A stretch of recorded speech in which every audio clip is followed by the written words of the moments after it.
नमस्कार, मैं Monika Agarwal government Vivekananda PG college Manendragarh commerce department से। और आज की अपनी इस वीडियो में मैं आपके साथ शेयर करने वाली हूँ कम्युनिकेशन टॉपिक की इम्पोर्टेंस के ऊपर कि क्यों कम्युनिकेशन एक ऑर्गेनाइजेशन में क्या महत्व रखता है, क्या इम्पोर्टेंस है उसकी, क्या उसके बिना एम्प्लॉयर का रिलेशनशिप कैसा होगा। चलिए तो स्टार्ट करते हैं।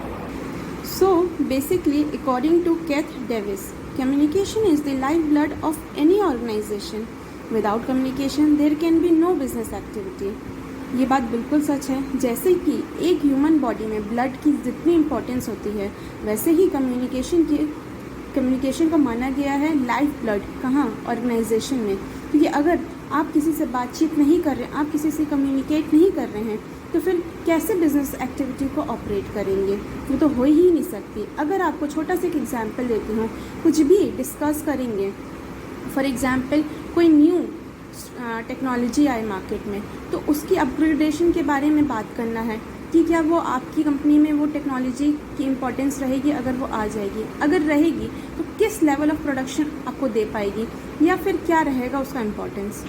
साथ ही साथ एक दूसरा एग्जाम्पल ये भी हो सकता है कि अगर कम्युनिकेशन नहीं हो रहा है, तो मैनेजर ये एम्प्लॉय के दिमाग में या मन में क्या जा रहा है, क्या चल रहा है ऑर्गेनाइजेशन को लेके, या हमारा मैनेजमेंट किस पोजीशन में है, हम कैसे ये इन्फॉर्मेशन रिसीव करेंगे।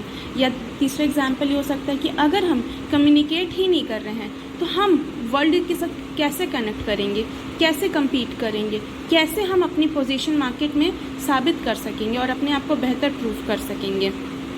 अगर कम्युनिकेशन प्रोसेस नहीं है, तो हम कैसे अपने एम्प्लॉयज़ को डायरेक्ट करेंगे, कैसे हम उनसे ऑप्टिमम यूटिलाइजेशन ऑफ रिसोर्सेज कर सकेंगे। तो बहुत सारा इम्पोर्टेंस होता है कम्युनिकेशन का। चलिए देखते हैं क्या और कैसे। देखिए, ये एक डायग्राम है जो रिप्रेजेंट कर रहा है कि क्या क्या इंपॉर्टेंस होते हैं कम्युनिकेशन के।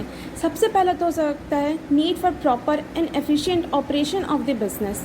Second, need for effective leadership. Next, developing skill of coordination. Next, helps in development of management. Next, beneficial in proper planning. Next, improving public relations, helps in providing competitive information, and the last, achieving high productive through job satisfaction. ज़रूरी नहीं कि आप importance के तौर पे इसी को ही लें या जो बुक की लैंग्वेज में लिखा हो। ये बेसिक एक कॉन्सेप्ट है आपको समझाने का कि क्या क्या एक इम्पोर्टेंस हो सकता है कम्युनिकेशन का एक ऑर्गेनाइजेशन में। अगर हम किसी के साथ बैठते नहीं हैं, बात नहीं करते हैं, जैसे आप खुद देखिए, आप कॉलेज आते हैं, स्कूल आ जाते हैं, तो क्या होता है, आप 4 जन से मिलते हैं, तो 4 जन से जब मिलते हैं, बातचीत करते हैं, तो आपको पता चलता है कि क्या चल रहा है दुनिया में। अगर हम इस बात से अनजान है कि हम न्यूज़ नहीं देखते हैं, हम पढ़ाई पे बिजी रहते हैं, पर कहीं ना कहीं से हमें वो न्यूज़ मिल जाती है, तो कैसे पता चलता है? ऑफ कोर्स जब हम कम्युनिकेट करते हैं, जब हम सुनते हैं, समझते हैं दूसरे की बात को, जब वो बोल रहा होता है। तो यही होता है कम्युनिकेशन, जब एक सेंडर अपने रिसीवर से कनेक्ट करने की कोशिश करता है। फिर कम्युनिकेशन को टू वे प्रोसेस इसी कारण से कहा गया है, क्योंकि रिसीवर भी कहीं ना कहीं फिर सेंडर से कनेक्ट करता है। कैसे? फीडबैक के थ्रू। तो चलिए स्टार्ट करते हैं कुछ इंपॉर्टेंस के कम्युनिकेशन के बारे में और डिटेल में। फर्स्ट था need for proper and efficient operation of the business. Communication is essential for purpose and efficient operation of an organization or business unit. It makes a business unit effective and dynamic because coordination, different departments and continuous sale of products needs effective communication. Thus, without communication, success in business is not possible. ये बात बिल्कुल सही है। अगर आपको काम में perfection चाहिए है, प्रॉपर कोऑर्डिनेशन चाहिए है, इफ़ेक्टिव ऑपरेशंस चाहिए हैं, तो आपको अपनी पॉलिसीज़ को, जैसे कि टॉप मैनेजमेंट हमेशा पॉलिसीज़ फ्रेम करते हैं, रूल्स बनाते हैं, पर उसको इफ़ेक्टिवली कैसे अप्लाई करते हैं, उसकी इम्पोर्टेंस एम्प्लॉय तक समझा के, बता के। कई बार आप देखते भी होंगे कि एक बड़ी बड़ी मीटिंग्स होल्ड होती हैं अचानक से। क्यों? क्योंकि इतना डायनेमिक, इतना अजीब सा चेंज आ जाता है मार्केट में कि एम्प्लॉयर को तुरंत अपने एम्प्लॉयज़ की सपोर्ट की, कनेक्ट करने की ज़रूरत पड़ती है। तब वो बताता है कि हम अपनी कंपनी की पॉलिसी में चेंजेस ला रहे हैं, कुछ वक्त के लिए ही ला रहे हैं, पर उसका ये इम्पोर्टेंस है। तो ये सारी चीज़ें होती हैं। मेन उस टाइम एम्प्लॉयर का ये मोटिव रहता है कि वो अपने एम्प्लॉय को समझा सके कि हमें एक साथ मिलके, मतलब वो एक तरीके से कनेक्ट कर रहा है, कम्युनिकेट कर रहा है, अपनी प्लान पॉलिसीज़ को कैसे कन्विंसली उन लोगों को मनाए, समझाए और अच्छे से काम करे, ये होता है कम्युनिकेशन। सेकेंड है नीड फॉर इफ़ेक्टिव लीडरशिप। बिल्कुल, एक अच्छा ही लीडर एक अच्छा ही नेतृत्व कर सकता है। अगर ये ज़रूरी नहीं है कि लीडर की बॉर्न ही होता है, उसके ट्रेट पहले से रहते हैं, बिल्कुल नहीं। लोगों में ये क्वालिटी आ जाती है जब आप कंटिन्यू किसी चीज़ को फेस कर रहे हो। मार्केट चेंज होता रहता है, हर एक सर्कमस्टांसेस चेंज हो रहे हैं, आपको पता है रिस्क ही एक ऐसी चीज़ है जो परमानेंट है।